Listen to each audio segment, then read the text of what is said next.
Denunciou mais que ele sabe que em Angola e Congo, nas quais terras ele, denunciante, andou muito tempo e tem muita experiência delas, é costume entre os negros gentios trazerem um pano cingido com as pontas por diante, que lhe ficam fazendo uma aberta adiante.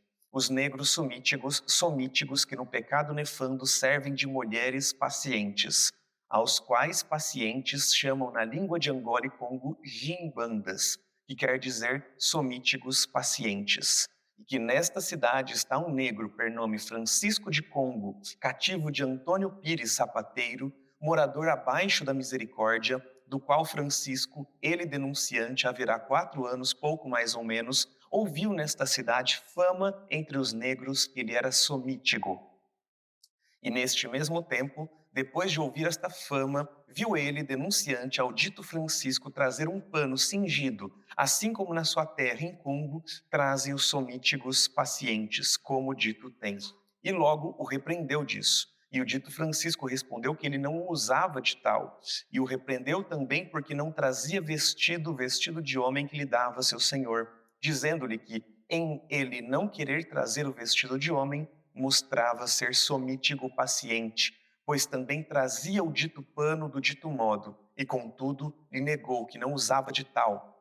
Depois o tornou ainda 2 outras vezes a ver nesta cidade com o dito pano cingido, e o tornou a repreender. E já agora anda vestido em vestidos de homem, e quando o repreendeu não estava mais outrem presente. Isso aqui é a denúncia que Matias Moreira, português, fez sobre essa figura que hoje a gente vai discutir no podcast do MDS, Chica Manicongo. Percebam que o nome com que ela está apresentada nesse texto não é exatamente esse, não é o nome dela, inclusive, é o nome que lhe deram os escravizadores quando ela chega, quando ela é sequestrada e escravizada no Brasil. E agora a gente vai ver, então, um processo sobre como esse texto, essa denúncia, né, ela vai falar sobre esse primeiro registro histórico de uma travesti no Brasil. Né? Isso aqui aconteceu em 1591, uma denúncia feita à Inquisição, e hoje eu, Amara Moira, coordenadora do Museu da Diversidade Sexual, recebo aqui Areta Sadik, multiartista, travesti também, para a gente conversar um pouquinho sobre essa história brilhante. Areta, bem-vinda, mulher. Obrigada pelo convite, né? Que bom que a gente conseguiu se encontrar para conversar um pouco, porque acho que tem interessantes caminhos que a gente pode apresentar, né? A partir da exposição, que a obra que eu trago aqui também apresenta de alguma maneira, vai abrindo possibilidades para a gente pensar, inclusive que, né, a gente continua trazendo o nome da Chica, Claro. de forma tão importante para. Sim. Né, e quando a gente olha a denúncia, né, a gente vai ver algumas palavras esquisitas, né? Somítigo paciente. Somítigo é uma forma meio popular de dizer sodomita, né? E sodomita, eu achava que era uma palavra que todo mundo conhecia, assim, mas é porque eu vivo numa realidade paralela. E aí, esses dias eu estava falando sobre isso com aqui um público, fazendo uma apresentação desse trechinho, e aí a pessoa me perguntou se sodomita tinha alguma coisa a ver com sadomasoquismo. Eu falei, não! Aí eu falei, não, acho que é melhor. E aí, sodomita vem de sodomia, de Sodoma, né? Então a passagem bíblica lá que Deus destrói tudo porque acha que estão dando o fiofó. Na verdade, assim, não é exatamente isso que acontece na passagem bíblica, mas não tem nada ali muito claro sobre o que eles estão fazendo de fato e que inspira esse ódio, né, divino. Né? Mas a palavra ela ganha essa importância. E aí, sodomita ou somítigo, como aparece aqui, paciente ou passivo, a figura que, né, faz às vezes de mulher, como também está no texto, né, essa figura era mais grave do que faz às vezes de homem, de macho, né, ou quem é o ativo, o agente, na linguagem da Inquisição da época. Então a gente tem aqui essa figura, né, que faz às vezes de mulher, né, que rompe, né, na prática sexual com o esperado do comportamento masculino, né, mas ela não se restringe a isso, né, ela tem esse jogo também de trazer a questão da vestimenta. Então, acho interessante nessa, mais uma vez, assim, quem fala de quem, Aham. né? Ao invés de trazer a passividade, Sim. traz a paciência, Sim. né, como se pacientemente, por desejo Aham. próprio e por própria vontade, essas pessoas praticassem o sexo com os seus algozes, digamos assim, né. Uhum. Que aí eu acho que quando a gente vai reler isso muitos anos depois, pode-se muito bem usar palavras assim: "Não, tudo bem, você está vendo como eles pacientemente praticavam lá", e pode-se dizer até: "Ah, eles desejavam, né, elas desejavam que fosse assim". Uhum. Então os detalhes, né, como a coisa é escrita, como a história é contada, que abre uma margem muito simples para uma negociação, assim, Sim. né, a respeito de quem a gente está falando. É porque durante muito tempo na história se traduziu os estupros coloniais, todos os processos coloniais, como se fosse de forma pacífica Sim. e paciente, né? Como se as pessoas que foram dominadas, digamos assim, elas pacientemente tivessem aceitado aquela condição, né?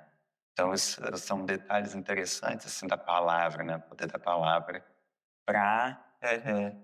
quem escuta alguns anos depois, vai ler a história, pode Sim. facilmente dizer: "Ah, não, estava tudo bem, gente, Aham. exagerando", né. Sim. Não, e aqui no caso, a gente vai ter muitos, já esse é o terceiro podcast em que a gente está abordando a questão, né, desse período colonial. Então a gente já falou sobre o caso de Tibira, né, já falamos sobre o caso de Felipa de Souza, a primeira lésbica condenada, né, Tibira foi a primeira morte por LGBTfobia nesse território, também por uma questão de sodomia, né, e a gente então vai trazendo, né, muitas nuances, assim, né, muitos atravessamentos, e algo que a Areta está trazendo agora nesse começo dessa nossa conversa, é justamente o fato de que a questão da sodomia, que hoje a gente poderia dizer que são antepassados dos LGBTs, né? Bom, nossos antepassados estão lá, só que ali ela está atravessada por uma questão também de raça, né? E de classe, né? Então a gente está pensando como é que isso se complexifica nessa dinâmica específica, né, do período da escravidão, né? Então como é que se davam essas relações nesse momento? Porque a Chica era uma figura que foi escravizada, né?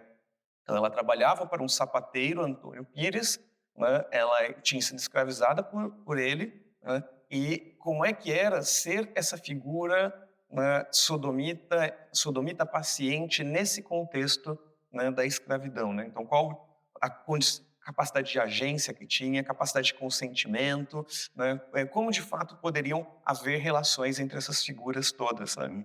Então, e eu queria até ler um outro trechinho para a gente poder ver na prática, assim, né, exemplos de como se davam as relações entre essas figuras, né? Então, por exemplo, na mesma confissão, no mesmo momento em que a Chica vai ser denunciada, né, a gente vai ter, 1591, a gente vai ter uma confissão, né, em que vai dizer o seguinte: "E estando o dito Gaspar Rodrigues na fazenda do dito Manuel de Melo, seu irmão, um negro de Guiné por nome Matias, que então poderia ser de 18 anos, cativo do dito seu irmão Manuel de Melo, que ora está na dita fazenda de Jaguaripe, em poder de sua cunhada, mulher do dito seu irmão, Dona Francisca, descobriu e declarou a ele, confessante, que o dito Gaspar Rodrigues pecava com ele no pecado nefando de sodomia, tendo ajuntamento carnal com ele, penetrando com seu membro desonesto no seu vaso traseiro e tendo aí poluição, né, o gozo, e comprimento, com efeito e consumação, assim como faz um homem com uma mulher, sendo sempre ele, Matias, negro, paciente. E lhe disse mais, que o dito Gaspar Rodrigues o forçara para fazer o dito pecado e o fizera com ele algumas vezes. Né?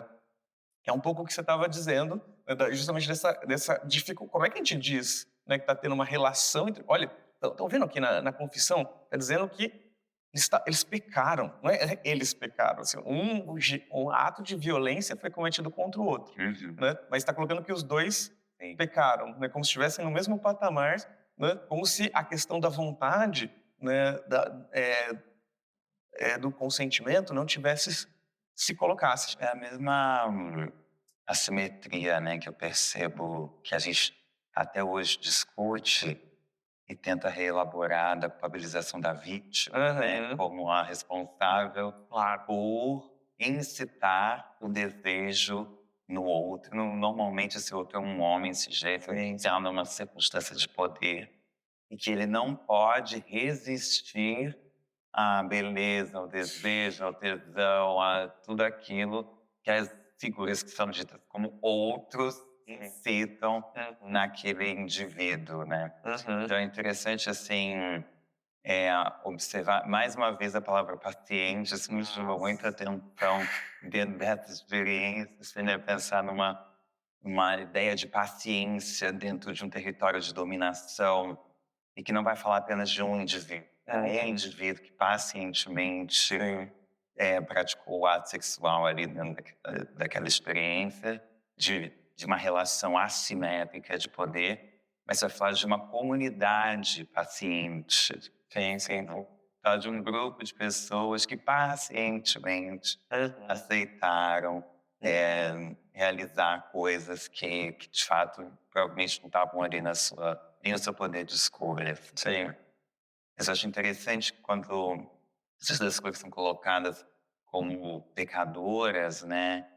Eu acho que também, mais uma vez, assim, é delicado, né? E é importante olhar como as coisas são escritas muitas vezes, algumas revisitar isso, né? Porque não é o outro, não sei, ainda não consegui elaborar direito esse pensamento, mas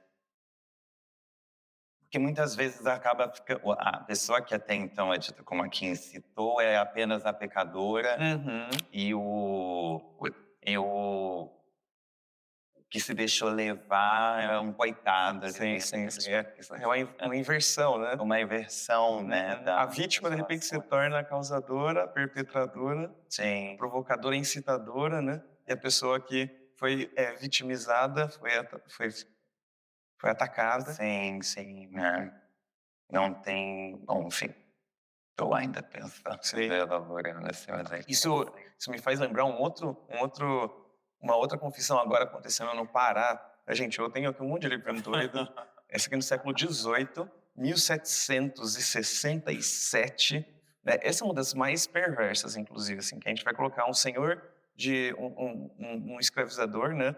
Um senhor que ele era Francisco Serrão de Castro, useiro e vezeiro, que significa ele faz isso rotineiramente, a cometer o pecado da sodomia e por tal é tido, havido e representado entre quase todos ou a maior parte das pessoas que se acham no serviço do dito engenho. Então, o senhor de engenho no Pará, né?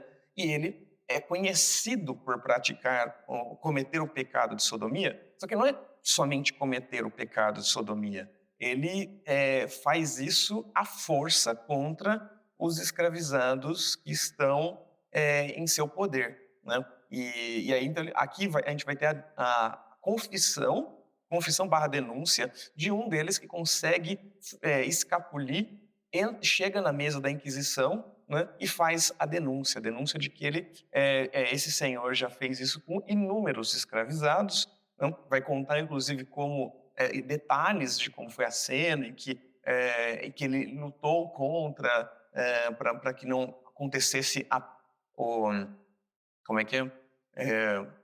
Então, não podendo ele, confitente, o confessante, né, tolerar, se sacudiu como pôde, sem que pudesse o dito consumar o seu depravado apetite, senão fora do dito vaso, enchendo-lhe as pernas do sêmen que derramou. Então ele resiste de todas as formas possíveis e consegue evitar a penetração, né, mas a violência se dá, né, e em outros não conseguiram evitar que a penetração ocorresse, né? E aí uma das grandes questões que ele vai trazer nessa denúncia é que como isso era entendido como um pecado que irava Deus, né?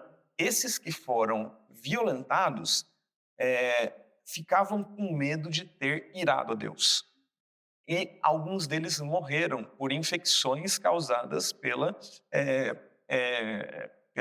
violência, pela violação que sofreram. E os demais achavam que eles morreram porque eles cometeram pecado, né? Então eles começaram a ficar desesperados, assim, sabe? Não posso deixar ele me estuprar, senão Deus vai se irar contra mim e vai me matar por conta disso, né? Então, olha, imagina a cena toda. É tudo terrível num grau assim difícil de imaginar. E aí ele vai, faz essa denúncia para a Inquisição no Pará, e aí olha o que, que o padre diz para ele, né? O inquisidor diz para ele. Então, e pois torna a dizer que não tinha mais que confessar a respeito de sua culpa e circunstâncias dela, além do que tem confessado, porque era certo que ele, confitente, não consentira que o dito Francisco Serrão de Castro lhe acabasse de introduzir o membro viril na via prepóstera, tanto assim que não seminara senão fora da dita via. Foi novamente admoestado para que nunca mais cometesse tão abominável, feio e torpe pecado, qual é o da sodomia, a que se expôs como paciente, se expôs, olha a linguagem, né? Se expôs como paciente e de que agora se apresentou, né? E advertido de que se tornar a cair nele, será castigado com todo o rigor a qual admoestação e advertência, e ele recebeu, obrigando-se a total emenda, né? Então, ele vai e faz uma confissão de que ele foi violentado, e o inquisidor diz para ele: vá e não peques mais, e se arrependa do seu pecado, né? Então, é tudo muito terrível, né? É. Então, quando a gente está falando dessa questão da sodomia, complexificada pela questão da escravidão, do contexto escravocrata, ganha esse matiz extra, né? Sim, eu lembrei do Tituba, né?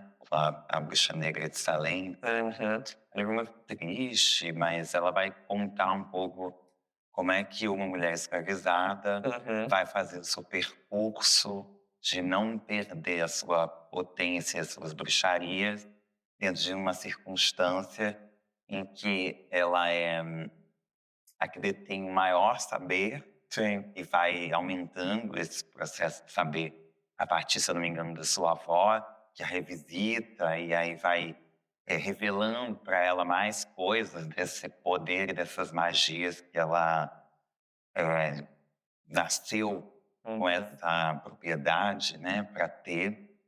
E aí um dos relatos é que tem um romance, né, dela, um outro escravizado, que não se conclui dentro da história porque não é possível, e um relato de estupro, como uhum. é que acontece ali, né. Então, eu lembrei porque me lembra desse território da magia, dos feitiços, dessas, pessoas escravizadas, né, Uhum. que detêm esse poder, assim como o Chica, de alguma forma, detém esse poder mágico dessas feitiçarias, essas ditas magias negras, que de fato é até possível ressignificar esse termo em determinado lugar onde de fato essa magia era negra mesmo, e numa subcamada, digamos Uhum. assim, que eu acredito até assim, alguém tinha que fazer isso acontecer. Claro. Alguém tinha que acessar essa magia mais intensa, mais Sim. pesada, mais heavy metal, né?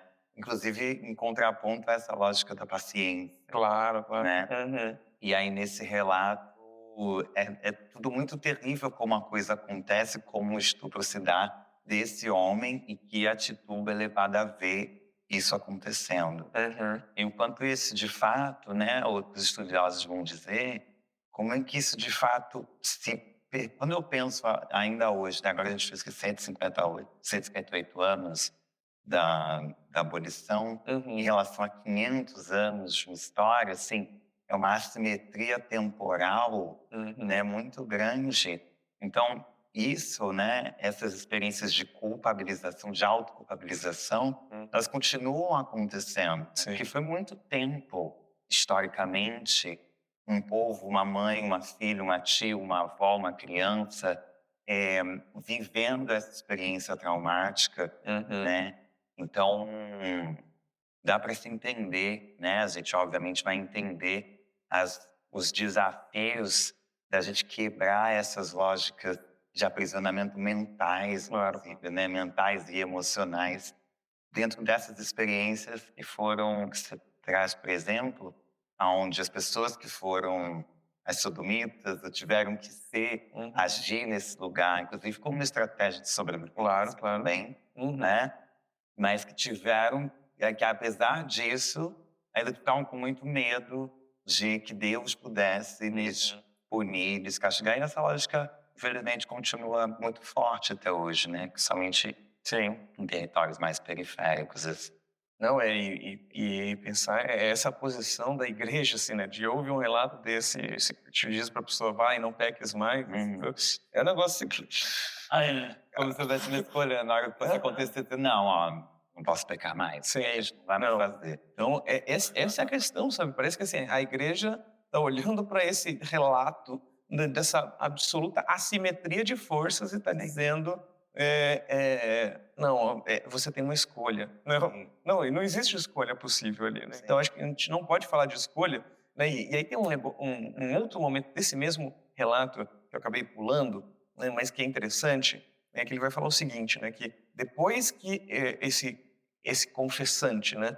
Ele que é o deixa eu pegar o nome dele aqui, Joaquim Antônio. O Joaquim Antônio, depois que ele cita, fala da violência, da violação que ele sofreu, né? Ele diz: e concluída a ditação, logo disse a ele confidente que então o Francisco Serrão, né? Então o Francisco Serrão logo disse a ele confidente que nada contasse a pessoa alguma e lhe deu 4 vinténs, prometendo que havia de dar ainda mais dinheiro, né? E acho que esse é um ponto também interessante para a gente trazer para a discussão, porque esse escravizador ele viola, estupra, né?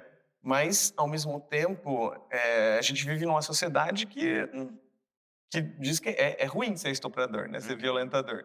Então, ele tenta disfarçar a violência que ele cometeu dando um dinheiro para o escravizado, né? Dando uma migalha ali e tentando maquiar aquela relação de uma relação consensual, como se fosse uma troca de um trabalho sexual, né?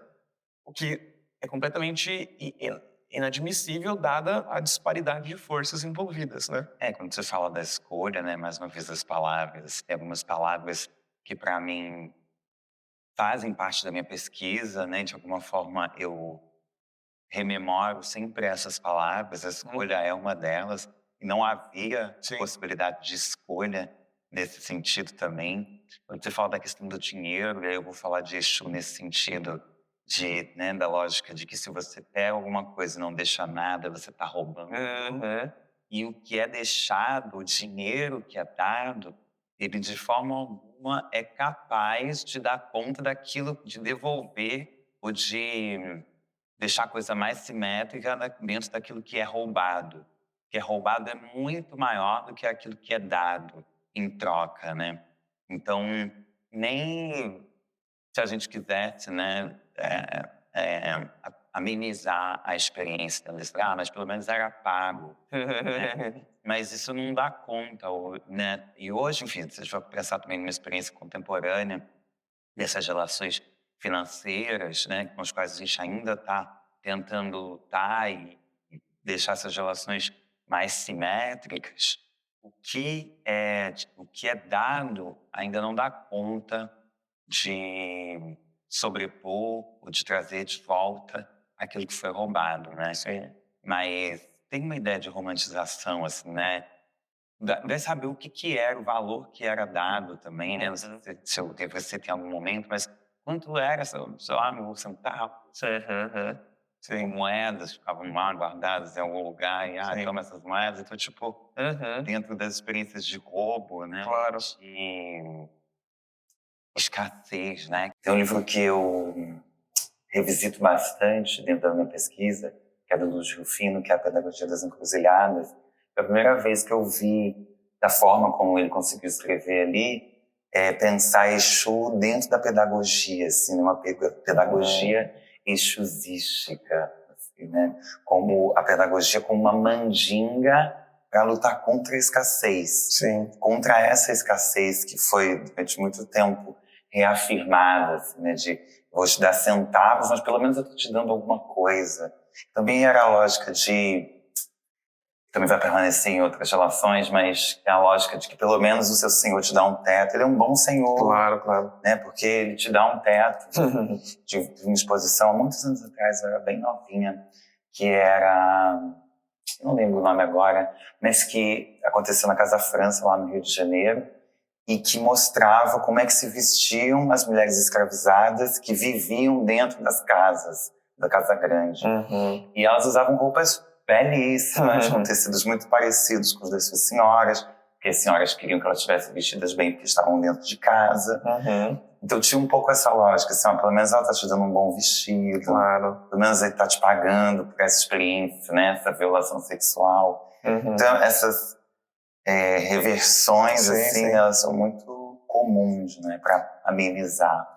Não, e eu gosto de trazer esses relatos, né, quando a gente vai falar sobre o contexto de Chica, né, porque muitas vezes a gente tem essa idealização desses ancestrais LGBTs. Então, olha, vamos descobrir os nossos ancestrais, né, gente bonita, legal, né, e a gente vai encontrar gente muito sórdida também, né? Sim. Então a comunidade LGBT hoje tem um monte de figuras perversas, né? E essas figuras também existiam lá atrás, né?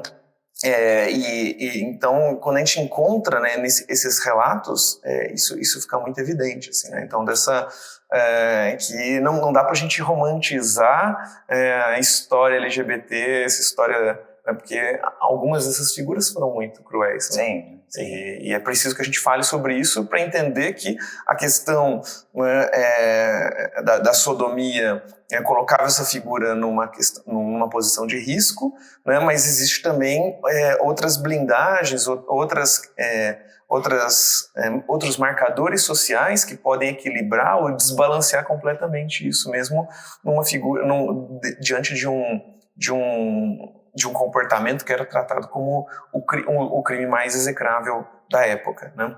Eu acredito super, assim, não dá para romantizar. Uhum. Já era uma experiência extremamente violenta. Sim. Então, em alguma medida, também era necessário se responder com uma violência, Claro, que inclusive se esparramava para dentro da própria comunidade, sim, né? Entre outras pessoas escravizadas, vai pensar nessa assimetria de quem era a pessoa escolhida, não sei o que eu fiz, escolhimento. A pessoa que hoje é você, eu vou transar com você. sim. E aí, dentro daquela experiência, né, onde muita coisa se perdeu e muitas das éticas precisaram ser esquecidas e abandonadas, Uhum. né, quem era escolhida podia chegar e dizer, olha, hoje eu fui escolhida, você não. Né, também podia haver essa perversão, sim, dentro de uma experiência que já era extremamente perversa e terrível, assim, né? Então, realmente não dá para romantizar, assim. Claro. Mas, ao mesmo tempo, é isso, né? Eu tava ouvindo a Erykah Badu ontem, e aí uma das músicas mais famosas, que ela fala "You gotta do what you gotta do", porque ela conta a experiência do marido, do namorado dela, do romance dela, que precisava traficar, e ela sabia, mas ele não contava, mas ela sabia o que estava acontecendo. Ele era um traficante, mas não contava para ela. E aí ela fala, you gotta do what you gotta do, assim, né? Pra fazer as coisas acontecerem. Então, assim, tem os recortes históricos dentro de uma experiência extremamente violenta. Sim. Também era... De se entender é difícil, mas é perceptível, dá para perceber, né? Que algumas experiências dentro da comunidade LGBT, entre pessoas LGBTs também, provavelmente eram extremamente violentas. Sim. Tá? Né? E tem alguns pesquisadores, né? Inclusive o pesquisador que encontra a história da Chica e que traz essa história à tona no começo dos anos 80, Luiz Motti. Então ele vai encontrar a Chica Manicongo e outras figuras que servem como pontos de partida para a gente pensar esses antepassados e antepassadas da comunidade LGBTQIA+, lá nos primórdios da colonização, em Portugal, em outros territórios também, né, uma pesquisa muito sofisticada, né, só que ele também tem algumas posições que podem ser bem controversas, né? Então ele vai defender em alguns momentos, por exemplo, essa questão de que a relação sexual amorosa entre dois homens poderia subverter essa lógica da escravidão e fazer com que a figura escravizada, ao se relacionar com o senhor, né, se equiparasse em termos de poder, assim, ou tivesse ali o que é um tanto complicado, assim, né? E isso eu lembro sempre de um texto da Bell Hooks, quando ela está falando sobre a possível que é ela quem traz esse insight, né, de que o escravizador ele não quer ser visto como um estuprador quando ele violenta uma das suas escravizadas, e aí ele oferece dinheiro para tentar amenizar a situação e maquiar aquela situação como uma situação de consenso, né? Só que a Bell Hooks vai colocar, né, não é possível falarmos de consentimento, de cumplicidade, né, quando não há escolha. Né? Então, se essa figura escravizada simplesmente ou ela aceita esse dinheiro e se relaciona com esse escravizador e fica por isso mesmo, né? Ou ela recusa o dinheiro e recusa a relação e vai ser brutalizada por conta disso e estuprada também. Ou seja, ela vai ser estuprada de qualquer forma, né? Só que não deixa de ser um estupro se ela aceita o dinheiro ou se ela deixa acontecer num contexto em que ela não tem escolha. Né? Então acho que é importante a gente mencionar isso, assim, né? Que nesse lugar de disparidade absurda de força, não tem como a gente falar de consentimento. Eu acho que só voltando um pouquinho, né? Porque as coisas fora de contexto podem pegar um problemão. Mas a gente estava falando dessa perversidade que poderia haver também entre as pessoas LGBTs, ou ações perversas, elas vão existir como territórios de caráter, de personalidade, de criação, sei lá, e qualquer outra coisa que talvez a gente nem consiga explicar, que é característica do ser humano. Eu acho que, inclusive, a gente tem acesso a todas as emoções, todos os sentimentos, né? Eu cada vez mais tenho lutado para isso, né? E o meu trabalho como atriz, onde eu também entendo que aí as nossas humanidades, elas vão ser legitimadas pelo fato de a gente também poder sentir raiva, ódio, ciúme, inveja, rancor, né? Também ter acesso a essas emoções que são ditas como ruins, como se algo que é produzido pelo próprio ser humano, pelo corpo humano, com uma resposta de proteção, fosse algo ruim, né? Um ódio, uma inveja, uma raiva, um ciúme.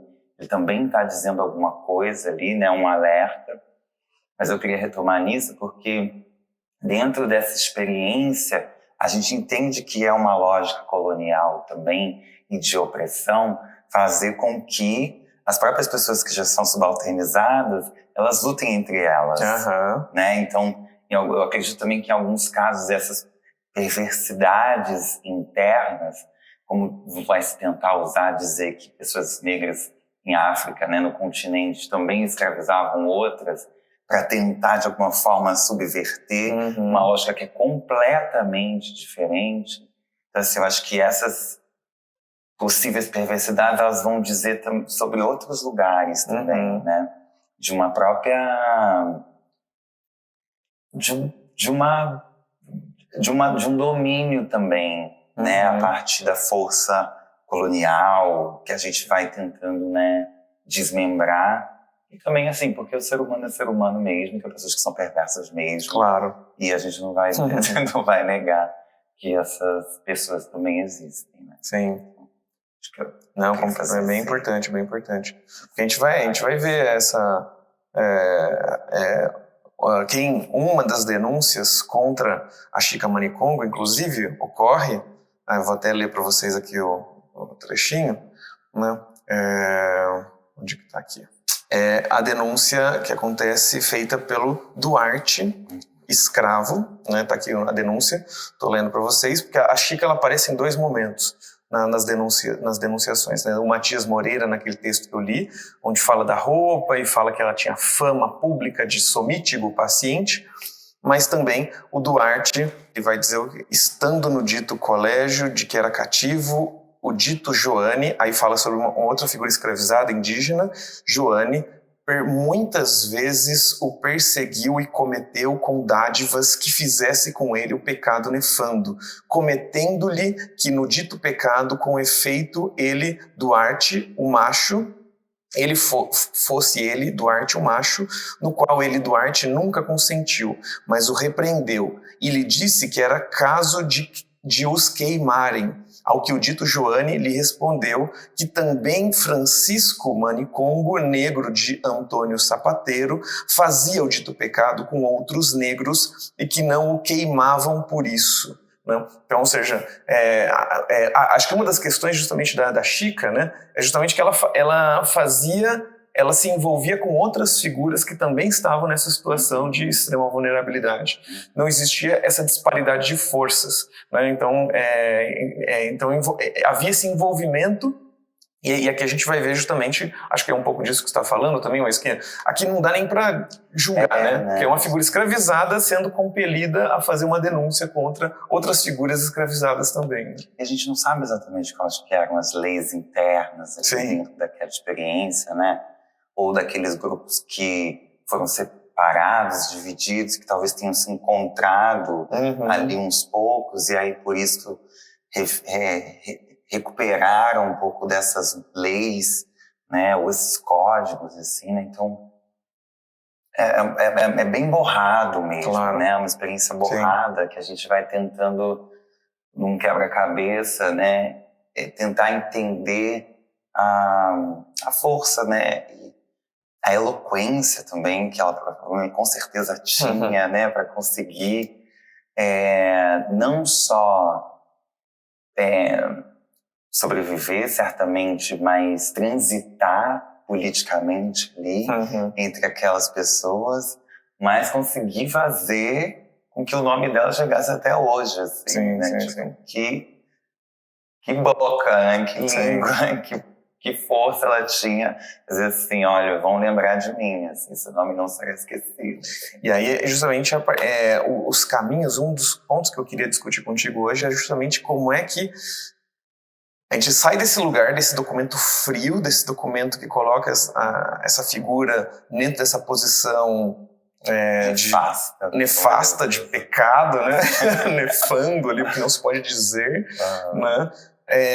E vira o que ela tem virado, né? Então acho que uma dessas figuras que foi responsável por isso, a princípio, o Luiz Motti, né, que encontra essa história e já nos anos 80, né, vai dizer, então, por exemplo, ele tem artigos que ele publicou e que depois ele reúne em livro, nesse livro aqui, por exemplo, Escravidão, Homossexualidade e Demonologia, né? E aí vai dizer o seguinte: então, este Francisco Congo pode ser considerado o primeiro travesti do Brasil, o homossexual mais corajoso de que se tem notícia neste começo de nossa história, pois além de ter fama entre os negros de ser somítigo, mesmo repreendido, continuou por certo tempo a usar traje típico de gimbanda ou quimbanda, né? Existe uma certa vacilação com relação ao qual o termo correto, no documento da Chica vai aparecer gimbanda, mas em outros textos vai aparecer quimbanda, indicando que é a mesma coisa.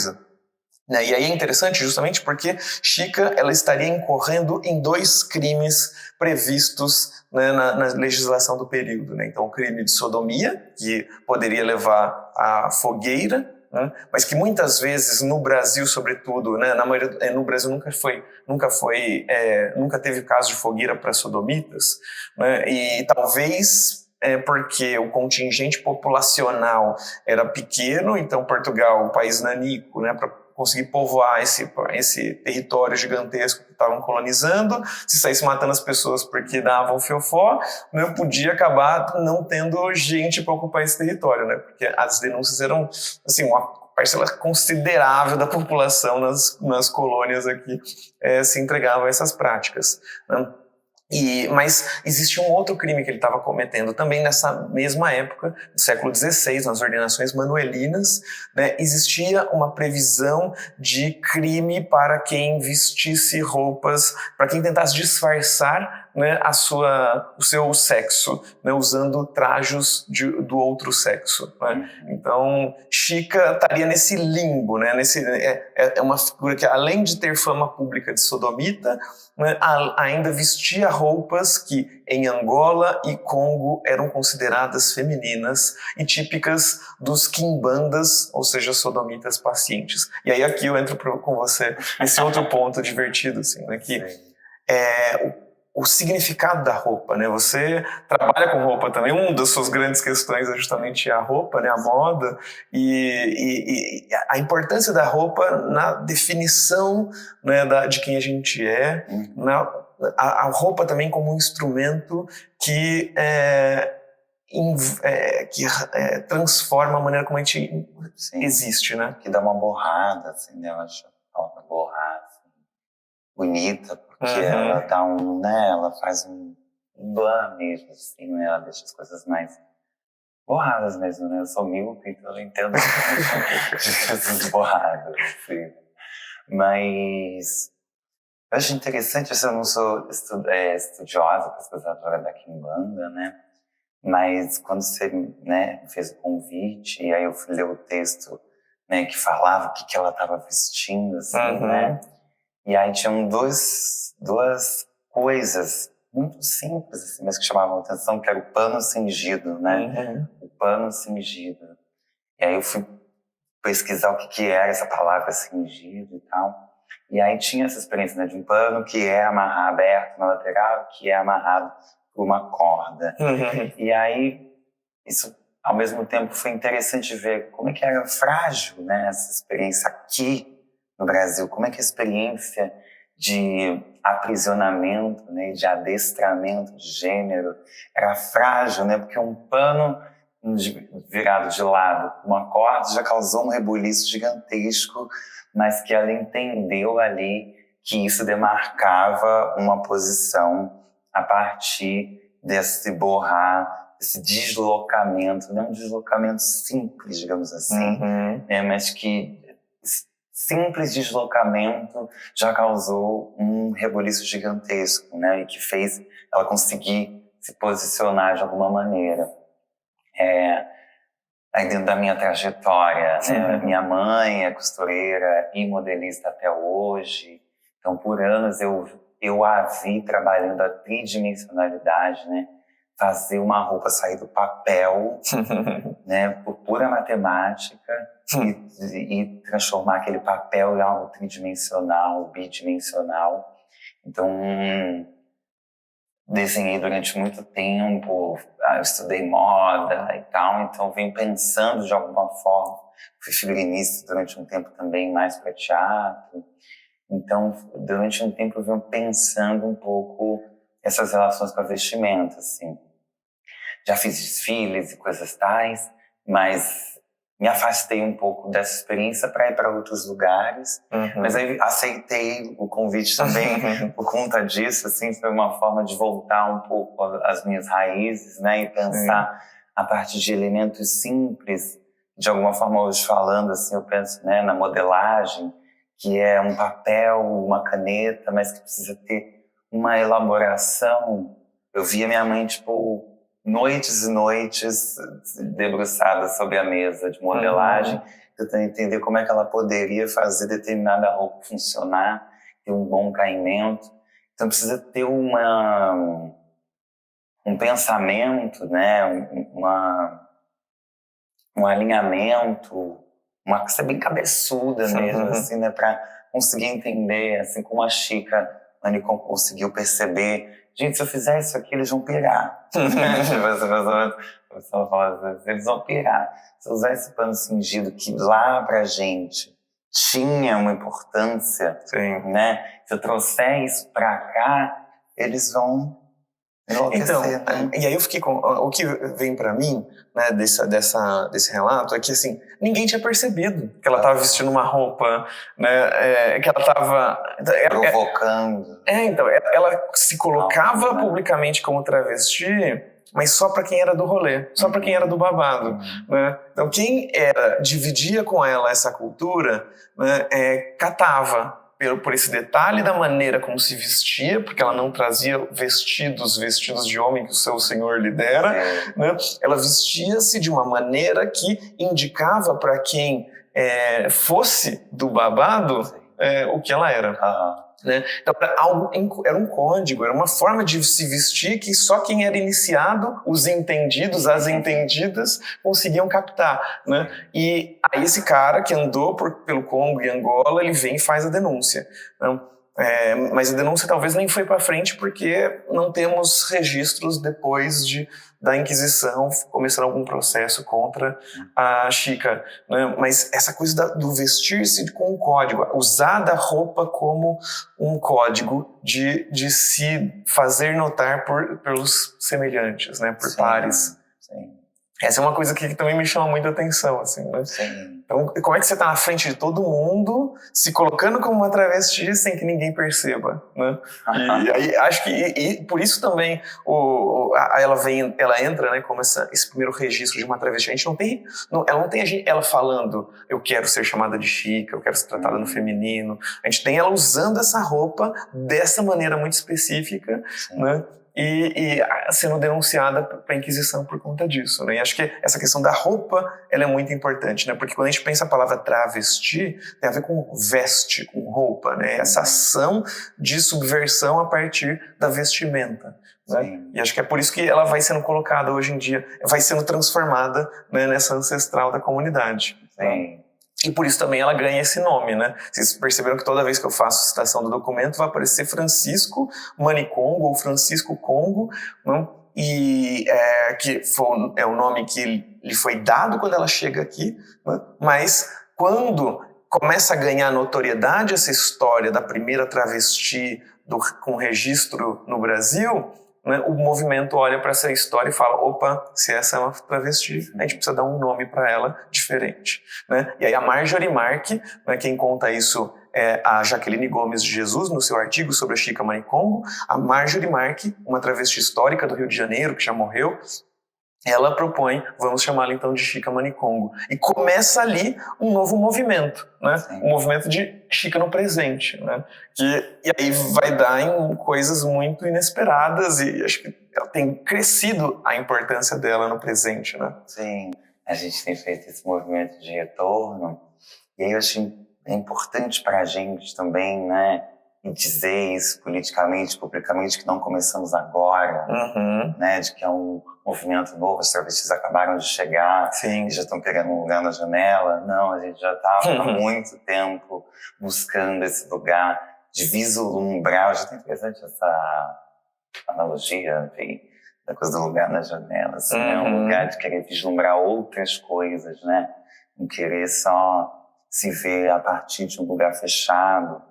Então, acho interessante, assim, importante, né, pensar, acho que traz pra gente um pertencimento também maior, né, de pensar que lá atrás houve uma circunstância inóspita, uma circunstância, assim, completamente carregada de impossibilidades.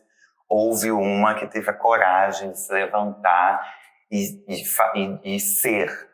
Mesmo que talvez, provavelmente, né, na verdade, usasse outros nomes, não fosse nomeada travesti, mas ela sabia que ali ela estava a partir da vestimenta, a partir do diálogo com a sua própria comunidade, e o que isso abriria para fora da comunidade também, né?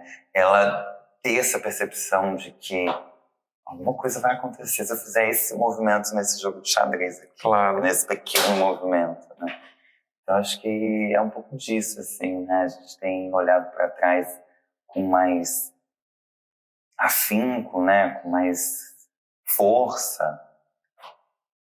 Tem as pesquisadoras como você, por exemplo, né? E outras pesquisadoras que constantemente estão fazendo esse movimento, mas eu acho que isso tem aberto mais. Eu acho que, inclusive, nesse sentido, né? O nome dela retorna a partir disso, assim, né? Acho que, inclusive, né? Tem nomes tipo Maria e Chica, né? São nomes muito pequenos, fáceis de guardar, de lembrar e de trazer com a gente, assim, né? Acho interessante também que seja um nome curto, mas que carrega toda essa potência que é fácil a gente ter com a gente. Sim.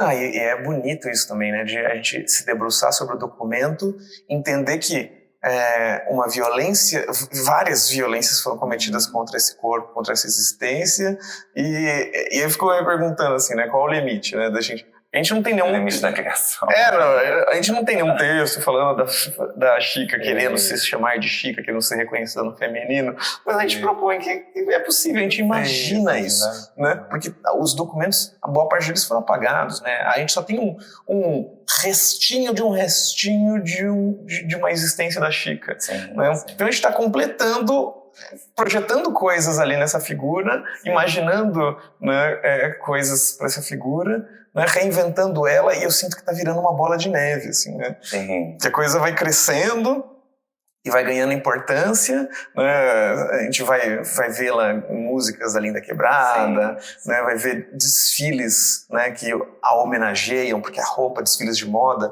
né, que a homenageiam, então a roupa, né, ela vai sendo homenageada em poemas, né? Aí, ano que vem ela vai inclusive ser samba enredo da Tuiuti, né? E acho que para uma figura como essa se tornar samba enredo de uma escola de samba, isso significa que a história dela não interessa apenas mais para a comunidade LGBT. Total. Tem algo ali, né? Sim. Então, um potencial ali de... A história dessa figura conta sobre o Brasil, né, fala de Brasil, e ela pode ser vista como uma referência por gente que nem é LGBT. Sim, né? sim. Esse acho que é a grande magia, assim, né? Eu acho que a grande magia que ela emanou e evocou era isso, né? Em algum lugar, assim, né? Que esse pequeno gesto, né? Ia reverberar de forma tão potente, assim, né? De virar... Porque, nossa, o enredo de escola de samba é muita coisa, né? Então, assim, quantos espaços vazios não precisam ser reimaginados, inclusive trazendo de lá para cá, né? Para poder abraçar a partir dessa vivência que foi totalmente apagada, assim, né? A maior parte dela foi apagada, tanto que ficou só a questão da vestimenta e um homem que a gente reimagina hoje. Sim. Mas é interessante pensar assim, caramba, eu quero poder ver isso, assim, né? Como é que vão ser também preenchidos esses espaços vazios, assim, né? Dessa história. Aqui na nossa peça, no nosso... Isso é um vestido ou uma escultura? O que é isso? A gente foi pro lugar do manto, né? Para essa peça, também reimaginado, reinterpretado, a partir das minhas experiências e pesquisas também. Há alguns anos eu me pesquisando a palha, né, como um elemento forte, né, de prosperidade, inclusive, né, porque a palha ela é usada em vários lugares, elementos das religiões africanas, do candomblé mais especificamente, né, que eu sou praticante. E a palha é um elemento de Obaloaiê, que é um orixá que usa esse elemento, quando tem a coisa de quando você reflete na palha, o brilho. Então tem esse lugar da prosperidade, da abundância, da proteção também. Da cura, né? Da cura, com certeza também.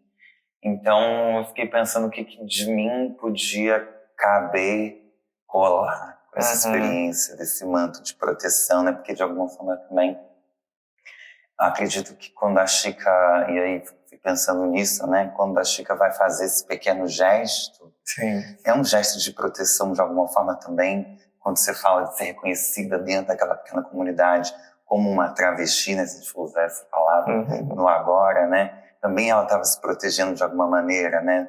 Então, assim, ó, vamos ficar de olho nela, que ela é a travesti do bando aqui, né? Então, da nossa comunidade. Então, vamos ter esse pequeno gesto de proteção. E a palha, para mim, cada vez mais é um elemento, né, que eu tenho trazido como um elemento de proteção. E foi uma virada, assim, dentro da minha trajetória. Hoje, tenho me colocado mais como artista plástica nesse sentido e por conta desse sentido, né, onde eu vou retomar a minha força como artista, é quando eu vou reafirmar. O primeiro trabalho que eu usei a palha foi um assentamento, chamava-se Assentamento, assim, dentro da exposição da Raquel Trindade, que era uma filha de Obaloaiê também. E dentro dessa exposição eu fiz esse primeiro assentamento todo em palha, que para mim foi uma divisão de águas muito importante na reinterpretação do que eu queria fazer, que caminhos eu queria seguir a partir de então. E aí tenho aproveitado para usar esse elemento em outros trabalhos também. Então, quis trazer ele para cá. Interessante. O Baluaê é a mesma coisa que o Molu? É, da mesma linhagem. Então, uma coisa que eu nem sei se você entende disso, se jogar numa fogueira. Porque a primeira vez que eu vi uma referência ao Molu foi no livro Capitães da Areia, do Jorge Amado. Sim, que ele vai trazer que o Molu não é o deus de proteção e cura, mas é o deus da doença, da varíola especificamente, sim, sabe? sim. E eu acho que isso talvez seja até uma forma, tipo, não sei se o Ocidente, a cristandade, deturpando e colocando por uma lente equivocada, talvez o que esse orixá significa, assim, sabe? Com certeza. Porque colocá-lo como deus, olha, de um lado a gente vai ver o orixá da doença e outro orixá da cura, que tem alguma coisa errada, ser a mesma pessoa as duas coisas, sabe? Não, na verdade, eu acho que aí é que tá a parada, na verdade, né? Com certeza vai ter uma lente cristã sobre isso, mas tem uma coisa que eu sempre digo, assim, né? Todo mundo quer ser filho de Iemanjá, filho de Oxum, mas tem aqueles orixás que todo mundo fala assim, não, esse eu não quero me meter. E o Molu é um desses orixás também. Todo mundo quer ser filho de Xangô, de Ogum, mas tem outros orixás, como o Molu, como o Oxamá, por exemplo, que não querem muito ser associadas ou ser filhas. Em alguns lugares tem uma certa rejeição dessa experiência. Mas como o Exu também vai trazer esse lugar da encruzilhada, que é diferente da perspectiva cristã de bem e mal, desse binarismo, o candomblé, as experiências de matriz africana e negras, muitas delas vão trazer esse lugar. O mesmo orixá que produz a cura é o mesmo orixá que produz a doença. Sim. Eles são a mesma força. Sim. Eu fui falar alguns momentos antes sobre as emoções, né? Quando eu comecei a entender o que a raiva queria me dizer, né, como ela estava me apontando uma coisa, tem alguma coisa injusta acontecendo.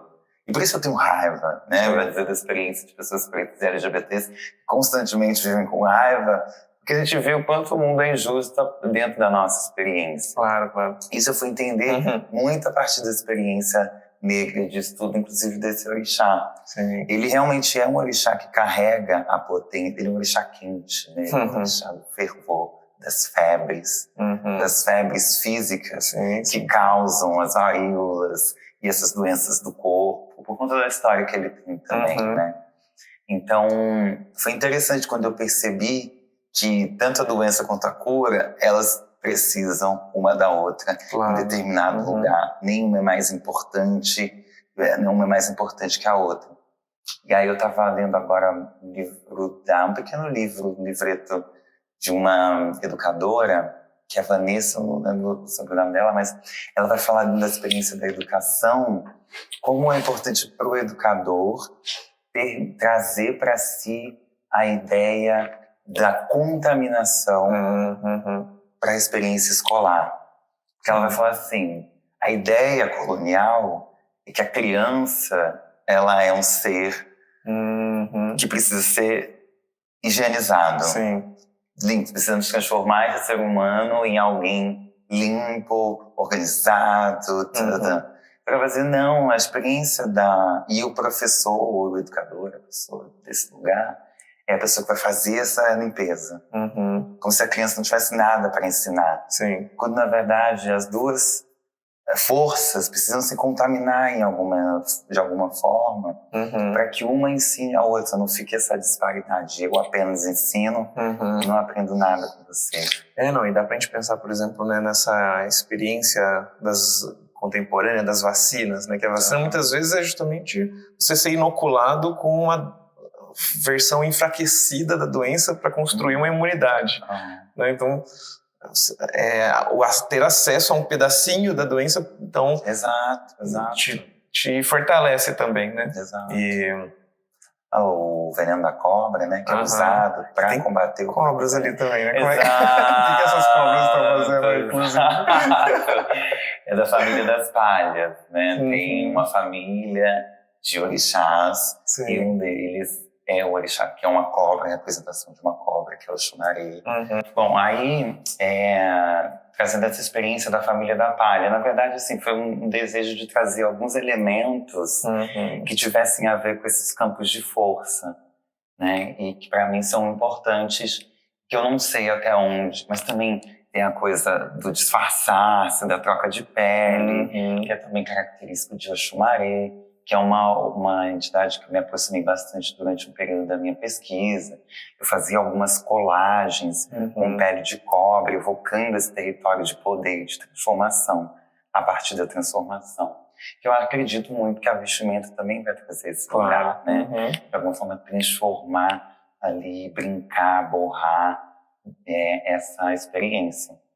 Aí eu trouxe a cabaça, que também é um elemento forte para o Baluaê, que é onde guarda os feitiços, os mistérios, né?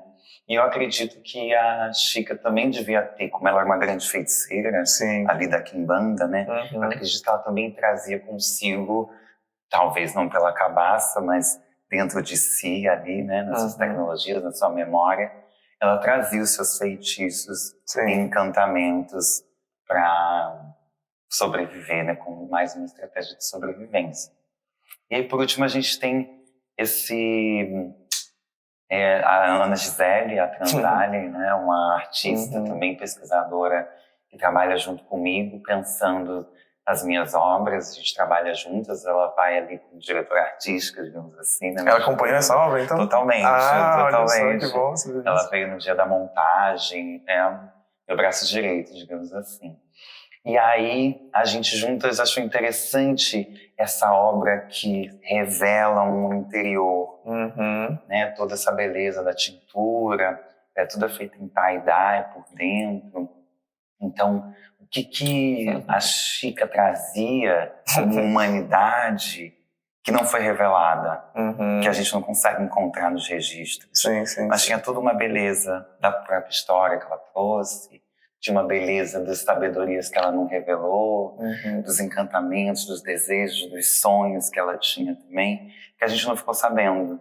E aí, de alguma forma, a gente quis não só parar na força, né, que dessa peça, desse manto, mas tem uma beleza interna, uma humanidade, que é o que a gente vem evocando, né, como pessoas pretas LGBTs o tempo inteiro, o desejo, o direito a uma humanidade, ou algumas humanidades, né, humanidades plurais. Então, basicamente, esses são os pensamentos que fizeram a gente chegar nesse manto. Não, essa obra é muito... uma das protagonistas da nossa exposição aqui, Pajubá, A Hora e a Vez do Close. Foi produzida a nosso convite, inclusive. Exclusivamente para a exposição total. Então, muita alegria que a gente recebe essa obra aqui agora com o Museu Aberto, inclusive vocês podendo vir e acompanhar. Então, essa é a primeira vez que a gente grava um podcast com o Museu Aberto. Então, isso vai ser bonito também, a gente poder ter a sua voz falando sobre essa obra complexa, né, trazendo as pessoas para lidarem com essa obra e conhecerem essa potência. Né? E a obra, ela está junto com uma outra obra que para mim também é um negócio assim que faz meus olhinhos brilharem, que é, ali atrás a gente vai ter o texto, né, da Giovanna Baby e da Letícia Carolina. A Giovanna Baby é nada mais, nada menos do que uma das fundadoras do movimento de travestis no Brasil, no começo dos anos 90. E aí ela se senta com a Giovanna, inclusive, fez o primeiro dicionário de Bajubá, que a gente tem notícia, o Diálogo de Bonecas, em 92. E aí essa mulher, ela senta com a Letícia Carolina, uma das grandes pensadoras travestis do nosso tempo, e as duas juntas escrevem a história da Chica Manicongo em Bajubá, esse Bajubá mais cifradão, assim, um Bajubá dos anos 90, inclusive, que as novinhas de hoje muitas vezes nem conhecem as palavras, né? E aí a gente colocou aqui lado a lado esse manto escultura da Areta com esse texto incrível, né, das duas manas, e vou ler para vocês aqui. A gente com isso encerra com chave de ouro essa conversa belíssima que a gente teve. A Cacurucaia das travestis do Dum no Brasil, batendo em daca sobre Chica Manicongo, a primeira mona de Eque Dum com registro histórico no Brasil. Aquendaram a Chica do Congo e azuelaram para o Brasil. Serviu os ocochefes, foi vendida para um ocó desacuendador de Abadás. Chica andava pelos métiers de Salvador com Oxó de Monamapoa, um chocotê aquendado de banda na linha dos quimbanda. Ela era odara e muito aquendada pelos ocós bamerindos. Como Chica não usava Oxó de Ocó, deu uma quizila, Quendas Catarina. Então haja Gangum fez larué pros alibãs do Ilê de Aleluia. Foi o Ó, teve um chaum pra quendar o xiré e saber se tinha fundamento a indaca de afofo. Pra Chica não ser cufada, desacuendou do Oxó de Monamapoa. A Mona desacuendou o Oxó de Monamapoa só de aqui, no truque. Chica Maniconga é a Mona, Cacurucá é Odara das Adés do Dum do Brasil. Beijo então pra você, Giovanna Baby. Beijo, Letícia Carolina. Beijo, Areta Sadiq. Beijo, Chica Manicongo. Beijo, Amaruga. Beijo, gente. Muito obrigada. Tamo juntas. Que delícia estar esse aqui. Poder trazer a história da Chica Manicongo. Brincar de colocar essa história pra circular no Brasil de hoje. Beijo, gente.